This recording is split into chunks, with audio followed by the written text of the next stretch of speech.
What's going on, Salt Strong Nation? Fall trout fishing is just around the corner and there's already a lot of big fish being caught. So today I wanted to share some tips with you guys on where you should start looking for these trout as it starts to cool down. We'll go over some science of why these fish are going to move where they do, and even show you guys some recent examples from reports about the #1 spot to find trout in the fall. So let's go ahead and dive right in. So a big thing to keep in mind about trout in the fall is it's starting to cool down. These fish are now able to move a little bit shallower than they've been holding in the summertime. When it's really hot outside, trout are really sensitive to that really warm water, and they're not going to want to move shallow where that water temperature is a little bit higher than where it is deeper. So a lot of times in the summer we're going to be finding trout in the deeper waters, the edges of intercoastal channels, entrances to flats, marsh creeks, things like that. When it starts to cool down, those fish will start sliding up into those areas that bait is funneling out of. They're going to start moving up into those flats and into those marsh creeks where they have closer access to that bait at different tides. Again, that's because that water's not warming up as much as it was in the summer. If you do have a warm front that pushes through in the kind of fall transitionary period, you will see those fish push back to those entrances so they can get to that deeper water. Again, it's a little bit more stable, but during those cooling periods, you will start to see them push further and further up into shallower water. In fact, on a most recent wade fishing trip,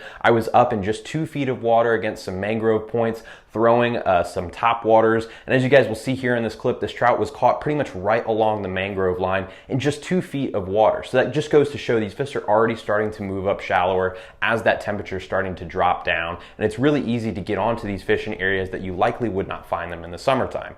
But if there was one place I could pick to target trout regardless of where I lived, I would definitely have to say it'd be transitionary points. And what I mean by that is points that are entrance areas into a shallower flat, a mud flat, a grass flat, things like that are a little bit further off the intercoastal channels. So those areas that water funnels onto a flat or funnels into a series of marsh creeks, you're gonna find a lot of trout stacking up on those points because, as we know, trout like to feed in current. They're waiting for that prey to move above their heads so that they can attack from below. So if you position yourself on the down current side of a point, again, whether this is a marsh creek or the edge of a grass flat, you can a lot of times find trout sitting on those points, and you can easily pick them off with those presentations as you work them with the current. So again, #1 place I like to look for trout in the fall is transitionary points in marsh creeks or grass flats. Those are the two areas that you're likely going to find a lot of trout, but make sure that you find an area that's got some good current moving through it, because again, those trout are going to look for areas that are basically conveyor belts of food for themselves, so they don't have to search around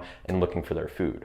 Now I'm going to have a whole nother video on what tackle you're going to want to use, but if I can just make 2 quick recommendations for this video, I would recommend having a paddle tail, something you can work subsurface later on in the day. That's really going to help you get onto those fish that are holding on the middle of that ledge, whether it's a grass flat or a marsh creek, and you can work it around that point with that current. But if it's earlier on in the day and the sun's not up too high, we know those trout have great vision that are positioned on the top of the water looking for those mullet schools on the move, and a top water is a really great choice. Again, I would recommend that you use a really large presentation for those mullet imitations, such as the Moonwalker or the Rapala Skitterwalk. But that should have you guys set up to get onto a lot of trout. I hope you guys enjoyed the video, and if you want to see more awesome fishing tips, I highly recommend you join us at saltstrong.com. And if you're new to Salt Strong, just know that we're the best online fishing club in America, because we literally guarantee we're going to help you catch more fish while saving time and money on your tackle. We do this by providing you with premium education, a private insider community with thousands of reports published daily, and discounts on the best saltwater fishing tackle in the industry right now. So we're looking forward to seeing you join us in the Salt Strong Insider Club soon, and thanks again for watching.